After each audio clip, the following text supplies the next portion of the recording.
Hi అండి, అందరూ ఎలా ఉన్నారు? ఈరోజు గోరుచిక్కుడుకాయ ఫ్రై అయితే చేసుకుంటున్నామండి. ఇందులో కొబ్బరి కూర వేస్తున్నాము. ముందుగా ఇవైతే ఉడకబెట్టుకోవాలి.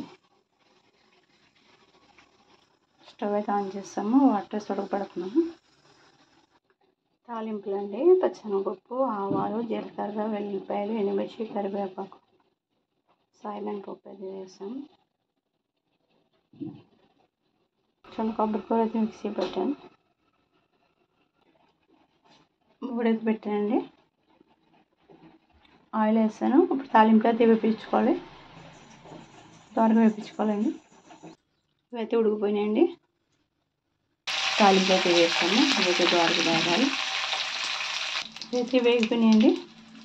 గోరుచిక్కులు అయితే వేసుకుందాం. దీంట్లో సాల్ట్ అయితే వేస్తామండి, పసుపు అయితే వేస్తాము. ఇది బాగా వేగాక కొబ్బరి కూర అయితే వేస్తాము. ఇదైతే వేసండి. కొబ్బరి కూర అయితే వేస్తున్నాం. కొబ్బరి కూర అయితే వేసాను. ఇది బాగా అయితే వేపించాము. మీకు ఇష్టమైతే కారం కూడా వేసుకోవచ్చు. నేను ఎండుమిర్చి అయితే వేస్తానండి, కారం వేయట్లేదు.